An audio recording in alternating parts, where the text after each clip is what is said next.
80대 환자가 경도인지장애 진단을 받았습니다. 가족들은 이미 모든 걸 포기했습니다. 이제 끝이구나. 누구나 그렇게 생각했을 것입니다. 하지만 기적이 일어났습니다. 1년 후 검사 결과 그분은 60대 수준의 인지 기능을 완전히 회복하셨습니다. 뇌는 속일 수 있습니다. 당신이 믿고 행동하면 뇌도 그렇게 변화합니다. 포기하려던 그 순간 모든 것이 뒤바뀔 수 있다는 희망의 메시지입니다. 그럼 치매가 폭증하는 결정적인 이유에 대해 알아보겠습니다. 저 배우 이름이 뭐였더라? 익숙한 얼굴인데 도무지 떠오르지 않던 그 순간입니다. 바로 그때 저는 깨달았습니다. 제 뇌가 늙고 있구나라는 충격적인 사실을 말입니다. 하지만 더 충격적인 진실이 있습니다. 뇌는 만 20살부터 이미 노화가 시작된다는 것입니다. 50세가 되면 해마다 최대 5%까지 뇌세포가 사라집니다. 뇌가 몸보다 먼저 늙는다는 말입니다. 아직 젊다고 생각했는데 이미 당신의 뇌는 조용히 늙어가고 있었습니다. 하지만 여러분, 걱정하지 마세요. 늙는 건 자연스러운 일입니다. 문제는 그것을 그냥 방치하는 것입니다. 오늘 제가 여러분께 들려드릴 이야기는 뇌 노화의 진실, 그리고 우리가 어떻게 그 흐름을 되돌릴 수 있는지에 대한 이야기입니다. 저와 함께 여러분의 뇌가 지금 몇 살인지, 그리고 어떻게 하면 더 젊게 만들 수 있는지 알아보시죠. 우리는 대부분 50대쯤 갱년기를 겪으며 제가 나이 들었구나를 체감합니다. 무릎이 아프기 시작하고 계단을 오르내릴 때 숨이 차고 거울 속의 모습이 예전 같지 않다고 느끼죠. 그런데 알고 계셨나요? 뇌는 몸보다 훨씬 먼저 늙기 시작한다는 사실을 말입니다. 뇌는 만 20살부터 이미 노화가 시작됩니다. 이것은 정말 놀라운 사실입니다. 뇌세포들 간의 연결망인 시냅스는 20세에 완성됩니다. 마치 고속도로 건설이 완료되는 것과 같죠. 그리고 25세부터 뇌세포는 조금씩 사라지기 시작합니다. 처음에는 정말 미미합니다. 하루에 몇 개씩, 우리가 느끼지도 못할 정도로 천천히 말입니다. 35세부터는 해마다 0.2%씩 뇌세포가 줄어듭니다. 이것도 별로 많지 않다고 생각하실 수 있습니다. 하지만 50세가 되면 해마다 최대 5%까지도 줄어들게 됩니다. 이는 정말 심각한 수준입니다. 뇌가 몸보다 먼저 늙기 시작한다는 말이 바로 이런 의미입니다. 생각해 보세요. 우리가 제가 나이 들었나 봐요 라고 느끼는 대부분의 순간들이 사실은 뇌와 관련된 것들입니다. 사람 이름이 기억 안 나고 어제 먹은 점심 메뉴가 생각 안 나고 열쇠를 어디에 뒀는지 몰라서 헤매는 일들 말입니다. 이런 일들이 단순히 나이 탓만은 아닙니다. 뇌가 보내는 신호입니다. 우리가 자주 겪는 단어가 혀끝에서 맴도는 현상을 과학적으로 설명해 드리겠습니다. 이것은 기억을 저장하는 해마라는 뇌 부위가 조금씩 줄어들기 때문입니다. 해마는 뇌 노화의 최전선입니다. 마치 전쟁터의 최전방과 같다고 할 수 있죠. 해마가 하는 일을 간단히 설명하면 새로운 정보를 받아들여서 장기 기억으로 저장하는 역할을 합니다. 오늘 만난 사람의 이름, 어제 본 영화의 내용, 방금 들은 이야기 등을 모두 해마가 처리합니다. 그런데 이 해마가 줄어들면 어떻게 될까요? 오늘 들은 얘기가 내일은 사라지고 어제 먹은 점심도 떠오르지 않게 됩니다. 하지만 여기서 중요한 사실 하나를 말씀드려야겠습니다.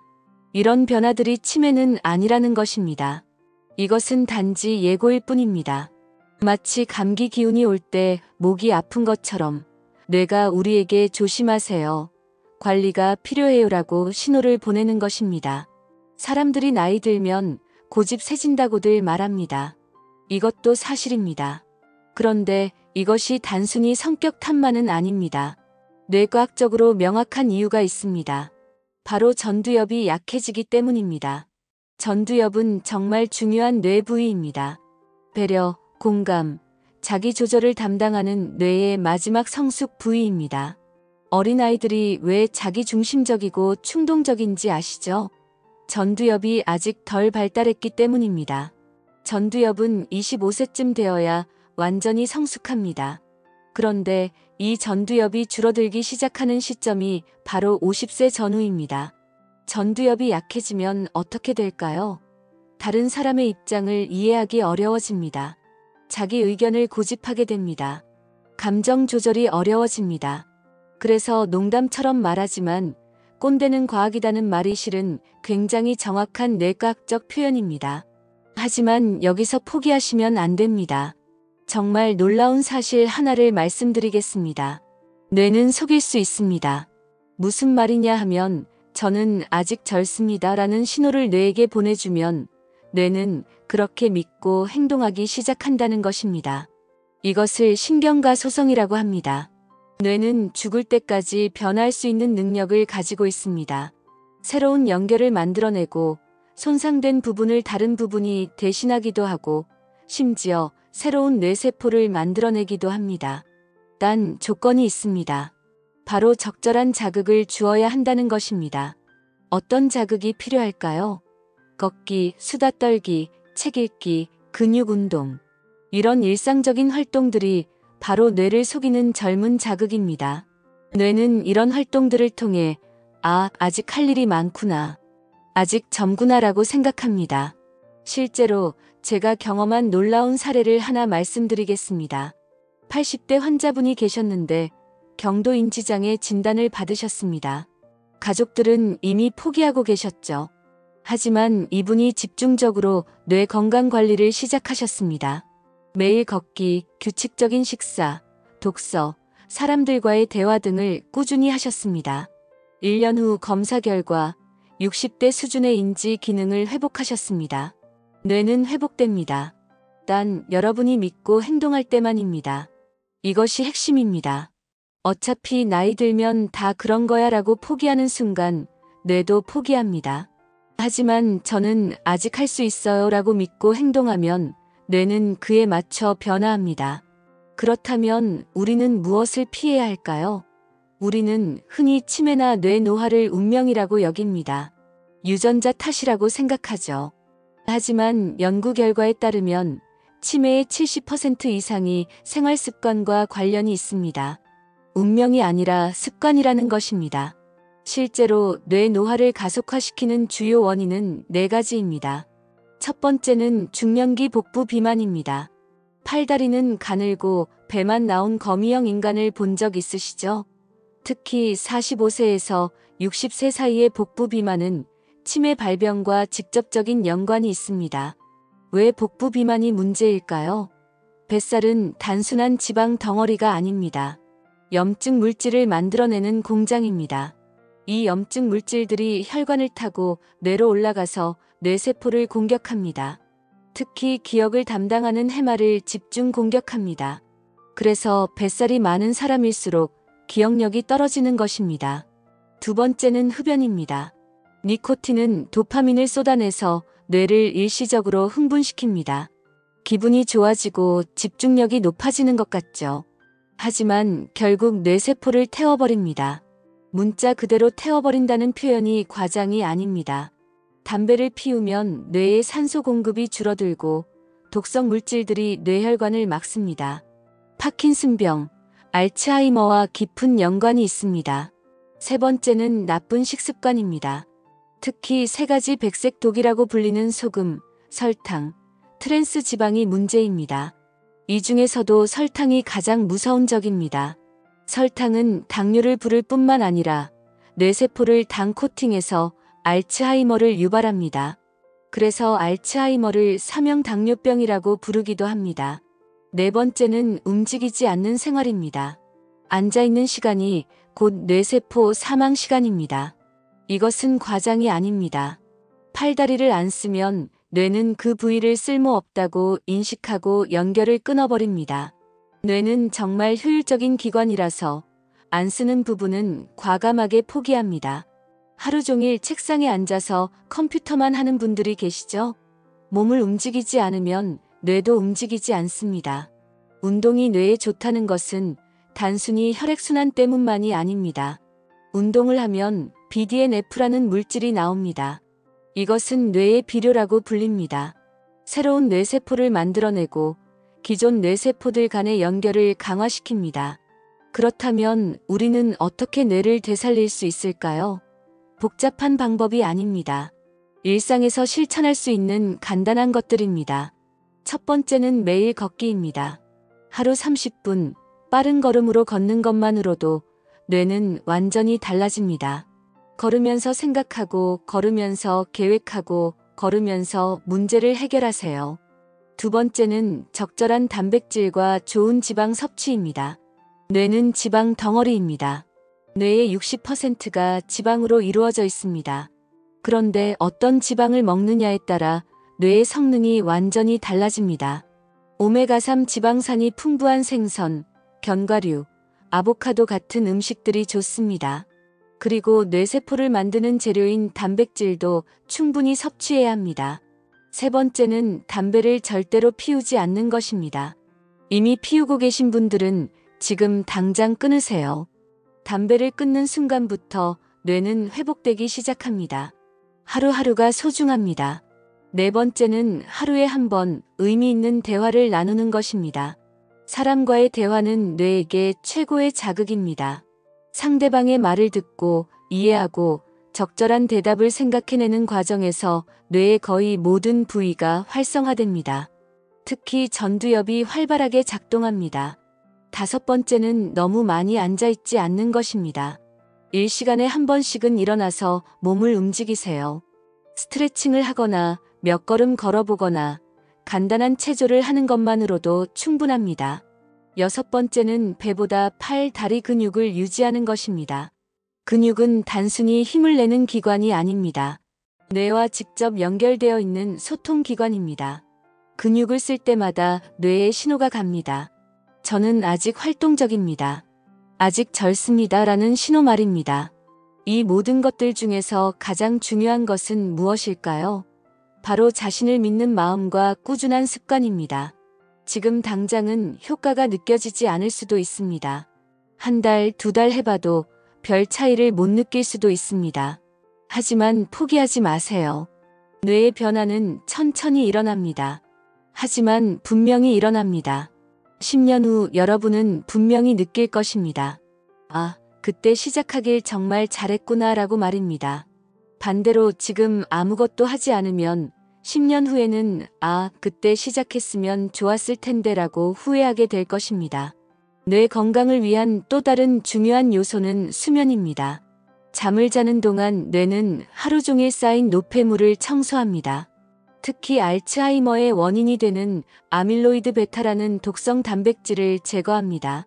충분히 자지 않으면 이런 청소 작업이 제대로 이루어지지 않습니다. 하루 7에서 8시간의 충분한 수면이 필요합니다. 스트레스 관리도 중요합니다. 만성적인 스트레스는 코르티솔이라는 호르몬을 분비시킵니다. 이 호르몬이 지속적으로 높으면 해마를 공격해서 기억력을 떨어뜨립니다. 스트레스를 완전히 없앨 수는 없지만 관리할 수는 있습니다. 명상, 요가, 취미 활동, 자연과의 접촉 등이 도움이 됩니다. 새로운 것을 배우는 것도 뇌에게 큰 자극이 됩니다. 새로운 언어를 배우거나 악기를 연주하거나 새로운 기술을 익히는 것들이 뇌의 가소성을 높입니다. 나이가 들어서도 새로운 것을 배울 수 있다는 것을 뇌에게 보여주는 것입니다. 독서도 훌륭한 뇌 운동입니다. 책을 읽을 때 뇌의 여러 부위가 동시에 활성화됩니다. 글자를 인식하고 의미를 파악하고 상상력을 동원하고 기억과 연결시키는 복잡한 과정이 일어납니다. 특히 소설을 읽을 때는 감정을 담당하는 뇌 부위까지 활성화됩니다. 음악 감상이나 연주도 뇌에 좋습니다. 음악을 들을 때 뇌의 거의 모든 부위가 활성화됩니다. 리듬, 멜로디, 화성을 동시에 처리해야 하고 감정적인 반응도 일어납니다. 직접 악기를 연주한다면 손가락의 정교한 움직임까지 더해져서 더욱 복합적인 자극이 됩니다. 사회적 관계도 뇌 건강에 매우 중요합니다. 외로움은 뇌에게 독이 됩니다. 사람과의 교류 없이 혼자만 있으면 뇌는 점점 위축됩니다. 가족, 친구, 동료들과의 관계를 소중히 여기고 새로운 사람들과도 만나려고 노력하세요. 봉사활동이나 동호회 활동도 좋은 방법입니다. 웃음도 뇌에게 좋은 약입니다. 웃을 때 엔돌핀이 분비되어 스트레스를 줄이고 기분을 좋게 만듭니다. 또한 얼굴 근육의 움직임이 뇌에 긍정적인 신호를 보냅니다. 하루에 몇 번이라도 진심으로 웃을 수 있는 일을 찾아보세요. 목표를 세우고 도전하는 것도 중요합니다. 뇌는 목표가 있을 때 더 활발하게 작동합니다. 작은 목표라도 좋습니다. 새로운 요리 배우기, 새로운 장소 여행하기, 새로운 사람 만나기 등 무엇이든 좋습니다. 중요한 것은 계속 도전하는 마음가짐입니다. 규칙적인 생활 패턴도 뇌에게 도움이 됩니다. 일정한 시간에 자고 일어나고, 일정한 시간에 식사하고, 일정한 시간에 운동하는 것이 뇌의 생체 리듬을 안정시킵니다. 뇌는 예측 가능한 패턴을 좋아합니다. 하지만 가끔은 루틴을 깨는 것도 필요합니다. 항상 같은 길로 출근하지 말고 다른 길로 가보세요. 항상 같은 식당에서 같은 메뉴를 주문하지 말고 새로운 것을 시도해 보세요. 이런 작은 변화들이 뇌에게 새로운 자극을 줍니다. 긍정적인 생각도 뇌 건강에 영향을 줍니다.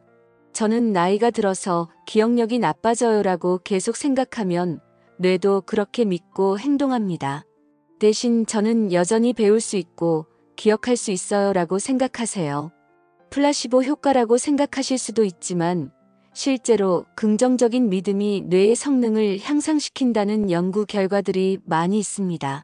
마지막으로 정기적인 건강검진도 중요합니다. 고혈압, 당뇨병, 고지혈증 등은 모두 뇌 건강에 악영향을 줍니다. 이런 질병들을 조기에 발견하고 치료하는 것이 뇌를 보호하는 길입니다. 사람은 심장이 멈춰서 죽는 게 아닙니다. 뇌가 멈추면 비로소 존재가 사라지는 것입니다. 여러분의 모든 기억, 감정, 추억, 꿈, 사랑, 인생의 모든 이야기가 저장된 곳이 바로 뇌입니다. 여러분은 그 소중한 뇌를 어떻게 대하고 계신가요? 혹시 어차피 나이 들면 다 그런 거야 라고 포기하고 계시지는 않으신가요? 혹시 유전이니까 어쩔 수 없어라고 체념하고 계시지는 않으신가요? 지금부터라도 늦지 않았습니다. 여러분의 뇌는 아직도 여러분을 기다리고 있습니다. 여러분이 관심을 가져주고 사랑해주고 돌봐주기를 간절히 기다리고 있습니다. 오늘부터 시작하세요. 매일 30분씩 걸으세요. 하루에 한 번은 누군가와 의미 있는 대화를 나누세요. 새로운 것을 배워보세요. 충분히 주무세요. 스트레스를 관리하세요. 그리고 무엇보다 저는 할 수 있습니다라고 믿으세요. 10년 후, 20년 후의 여러분이 지금의 여러분에게 고마워할 것입니다. 여러분의 뇌가 오래오래 건강하고 젊게 유지되기를 진심으로 바랍니다. 여러분은 충분히 할 수 있습니다. 지금 이 순간부터 시작하세요. 여러분은 어떠셨나요? 혹시 요즘 자주 깜빡하고 단어가 생각 안 나신 적 있으셨나요? 여러분의 뇌는 지금 몇 살쯤이라고 느껴지시나요? 댓글로 여러분의 경험과 생각을 나눠주세요. 당신의 이야기가 누군가에겐 큰 위로가 될 수도 있습니다. 이 영상이 도움이 되셨다면 건강한 뇌를 위한 첫걸음, 구독과 좋아요, 그리고 알림 설정까지 부탁드립니다. 당신의 작은 클릭이 더 많은 분들의 건강한 노후를 위한 큰 힘이 됩니다. 감사합니다.